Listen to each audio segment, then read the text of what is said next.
Hello everyone, Darsonovia here, and this is my review on Imzadi. I know some of you may ask, didn't I review this book already? You're correct. I did review this book, and said this was the best Star Trek novel I've read. Now, at the time that I read the book, I've only read a handful of Star Trek fiction. So I was inexperienced when it came to the Star Trek literary verse, because there's hundreds and hundreds of stories. Now, I've read a lot of books since, I've read this book. And I revisited this and doing a re-review on it because the sequel, Imzadi 2 Triangle, I'm planning on reviewing in the future. And I figured I should be familiar with the first book and re-familiar myself with it first before I review it. No, do not expect me to revisit other Star Trek novels, because I have not read enough Star Trek fiction to justify going back to my older reviews. So this is the only one I'm going to do for now. Now, Imzadi by Peter David was one of the last, if not the last, Star Trek novel to be approved by Gene Roddenberry before his death. And in all honesty, how did this book turn out? Well, back then, when I first read it, in 2017, I thought it was good. In fact, I thought it was great. It was one of my favorite Star Trek books. I thought the story was really good. In fact, I argue right now that this is, in my opinion, one of the best Star Trek stories. Regardless if it's part of the official Star Trek canon, I consider this one of the best stories. And I'm going to give my reasonings why, but I'm just going to tell you why I'm actually doing the re-review of this. Now, let's get on with the actual review of Imzadi. Imzadi. This book was published in the early 1990s, so whatever stuff I talk about in this review, if it contradicts Star Trek canon or the modern Star Trek literary verse, that's the reason why. This was published at a time before the continuity was cared for and actually is in the current state that it's in. So, without further ado, I'm going to talk about Imzadi. What is this book about? Why should you read this book? What reason is there to read something that's essentially fan fiction? Because I know that's how some people would look at it. Because, this didn't officially happen in the Star Trek canon. Why should I read it? Well, in my opinion, I think there's a lot of great stories. Whether it's in the Star Wars expanded universe, formerly known as Legends, or the Star Trek literary verse, that are great stories that are just as good, if not better, than what you would get in official Star Trek canon. And Imzadi, when I was searching for Star Trek books back in the early days when I was starting to get into the Star Trek literary verse, I saw Imzadi constantly on the list of top 10 best Star Trek books. And I tracked it down because, if it's said by this many people that it's a good book, then it has to be. Now, for those of you who watched my review of the one I did back in 2017, you will know this was one of my favorite Star Trek novels. I think Peter David understood the characters really well. It felt like when I was reading any chapter featuring, William Riker, Data, Worf, Diana, whatever, any character that was on screen, they felt like in character. I could feel like I'm realistically hearing the actor's voice as I'm reading those chapters that those characters are in. Now, how does this book stack up to other Star Trek fiction? I will get to that at the end of this review. Now, this book is essentially a love story, and if you're not into that sort of thing, then this novel may not be for you. But if you're interested in learning more about the Star Trek universe and want to understand how things happen the way they do, or you want more context for characters' relationships, this is definitely for you. Because in the show, William Riker and Diana Troy's relationship, we understand when we first see them in the show that they had a thing in the past. But they don't really get into it that much. Considering the kind of storytelling that Star Trek was doing back then, if they ever, when they ever did episodes, when they did actually rekindle their relationship, it never lasted because everything had to reset to the status quo. The stereotypical thing from the 90s where nothing could actually change in the episodes. If they did change, it was very rare. So this novel, in my opinion, took something that was not explored much in the show and actually explored part of their past. And did it in a way where it didn't take away from the characters.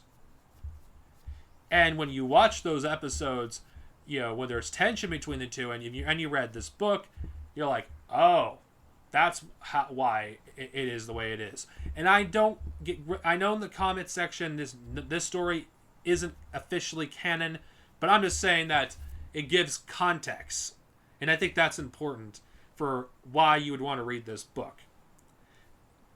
Because what I love about Star Trek, I don't read it for the romance. I read it for the world building. I read it to learn more about my favorite characters, to continue their adventures past the series, because I am hungry for more. Now, I'm going to get to the spoiler-free section, which is basically done at this point, and I'm going to the spoiler section. But in all honesty, this book I do think does succeed in actually giving some context on Diana and Riker's past. And it also makes it so we learn, why. Of course, I'll explain in the spoiler section. Admiral Riker, which is the older version of Riker, I'll just refer to him as Admiral, why he's such a broken man. Anyway, I'm going to get to the spoiler section now, so if you're interested in reading this book and you don't want me spoiling the whole story for you, well, I'm going to warn you, I'm going to the spoiler section now. This is your last chance. I'm going to spoil a near 30-year-old book, okay? All right.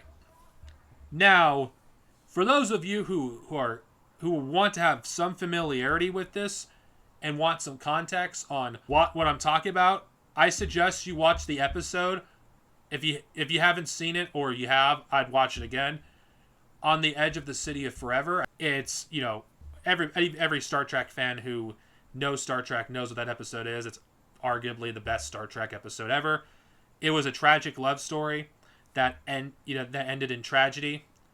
Well, the end of this book does use a premise similar to that, but I'll explain why later. But that episode is referenced very early in this book. At the beginning, we see the ending of that episode from a different perspective. From the perspective of scientists that are actually looking in the Guardian portal to see the past. And in this portion, we actually get some foreshadowing. In this part about things might not be right, about a discrepancy in the time stream.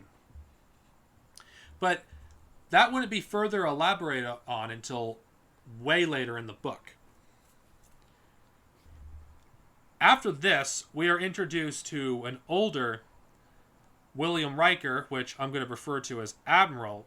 Admiral Riker, who's an old man who's been through hell. He isn't the Riker that we know from The Next Generation, and we don't know why.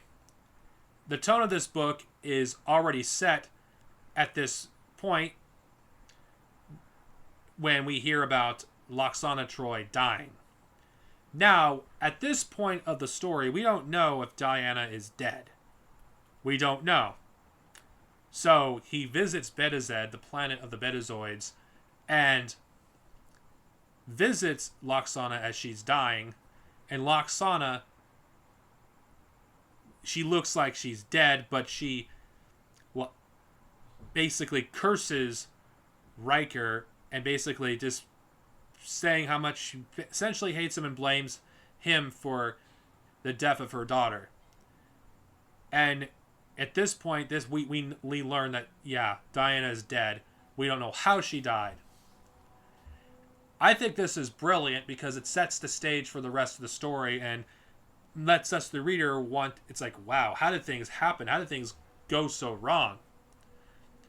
Well, we are introduced briefly to a older Wesley Crusher who is a commander of his own starship.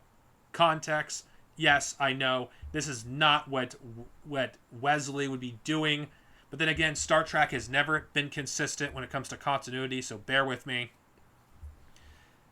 In this portion, us, the reader, we actually learn how Diana died. And the thing that makes this interesting is every single one of these portions is connected to the past. And that's why I think this is great how they tell the story. First they tell it in the future, then they tell it in the present, and then they tell it in the very beginning, which is when Will and Diana first meet. And I think this is a brilliant way of us, the reader, learning about how things went wrong and how, why she was killed. Now, the portion that takes place in the past, which is the bulk of the novel, and probably a lot of the reason why a lot of you would probably want to read this, we learn quite a lot about, what Will was like in his youth.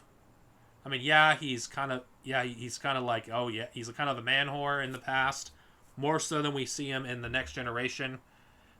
And we learn how Diana actually became more independent and how she pursued a career in Starfleet. And as we would expect, their relationship didn't have the best start. And I know some people may argue that this is kind of cliche. I mean, this romance is so 80s, which it is. And, of course, the thing I do like about this, though, it does show how human both of these characters are, because especially Will, because he fucks up badly and regrets it later. And, of course, when we're done with the past portion, the flashback, we actually go to the present prior to Diana's death, but we are introduced again to an older William Riker, but from the younger one's perspective. And introducing him in that way is such a great idea, especially in the present, because the reader's like, wait, what the hell has happened? Which is one criticism I would have to give to the audiobook of this novel, because it's hard to follow. And I think listening to this on Audible doesn't do it justice, even though hearing Jonathan Frakes do the narration is pretty awesome. You miss a good chunk of the story. Like, the most important part of the climax of the story is we don't get inside Admiral Riker's head, and you have to read the actual book for that. I don't bring up the audiobook at all in any of my reviews, but I'm just bringing this up because the audiobook cuts out one of the most important parts of the story. Like, Admiral Riker's motivation, why he goes back to the past. Yes, we learn that he does an autopsy on Diana to find out what killed her in the first place, but that's all we learn. But in order to get the full story, you have to read the actual book. I know I'm bringing up the audiobook is not helpful for this review, but I figured I'd bring that up because if you're thinking about listening to the audiobook, don't. Read the whole book instead, because you get the full story. We learn about Admiral Riker and his motivation and hope that he could actually set things right. And the conflict between him and Data is, as a result, Data, being who he is, doesn't believe we should be tampering with time. Riker believes it's not tampering, it's making things right. Now, this part of the novel kind of feels like a Next Generation's equivalent of The City on the Edge of Forever, except unlike that episode, this story ends on a high note. It ends on a hopeful note. And yeah, they do succeed in, obviously, because this is a book, they're not going to kill, Diana Troy, or Riker, whatever. Riker succeeds, and things are set right. Now, my overall thoughts, I will give to you in the final section and give my verdict. My final thoughts about this book. Imzadi. I reviewed it, it feels like a lifetime ago. Then again, COVID makes everything feel like everything happened a lifetime ago. Imzadi, it's been out of print for many years, but I'm pretty sure you can find it easily. eBay, Kindle, a PDF. There's multiple different ways you could experience this story. I would not recommend the audiobook of this. I said earlier in this review, there's a lot that the audiobook cuts from this book. So much is cut. It's not worth it. You miss out on so much story that even though it is tempting to listen to the audiobook because, finding the physical book is impossible, it's not really, not if you use eBay or Kindle. I think reading the book itself is actually better. Imzadi, even though I've read a lot of Star Trek novels since I've originally read this in 2017, even though I've read arguably better books than this, I think Imzadi still holds up as one of the best Star Trek books ever written. In my opinion, one of the greatest Star Trek stories. This book, in my opinion, takes characters I don't normally care about and makes me care about them. William Riker was not my favorite character when I read this book, or Diana. I actually care about these characters more because of this book. This book has actually made me like William Riker more, and Diana. Because my favorite characters in Next Generation prior to this book, and it still are, is Jean-Luc Picard and Data. And Worf. Every episode those characters are featured, and it's like, oh man, these characters are awesome. That's great. I can't wait. I like Riker. I think Riker has a lot of badass moments, but he was never my favorite Next Generation character. Diana, like I said earlier in this review, has some of the worst, Star Trek tropes, like the one episode romances, which is most of what her character episodes are.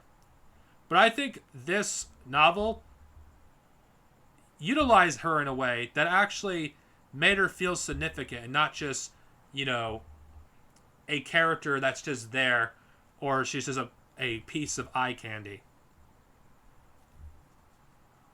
Imzadi, in my opinion, I think is still worth the read. Even though there's been a lot of Star Trek novels since this book has come out, and there's probably a lot of them that are better, I still would recommend picking this up. It's not that difficult to find. Used bookstores, you might be able to find one. Kindle, eBay, whatever way you could obtain this book. Except Audible. Do not listen to the audiobook. Read the actual book. It's worth it in my opinion. You miss out too much of the story if you only listen to the audiobook. I did not realize how much of the story I missed out on until I listened to the audiobook, and then I read the actual book myself after not reading it for years. I still hold this book with high regard. And if I had to, choose a certain amount of Star Trek books that I can only have until the end of my days, this would be one of them. This is one of my most treasured Star Trek books. And I value this probably more than most of my Star Trek collection. Anyway, may we all live and prosper. See you guys next time with another review. And remember, stay safe, everyone. May the Force be with you. Always.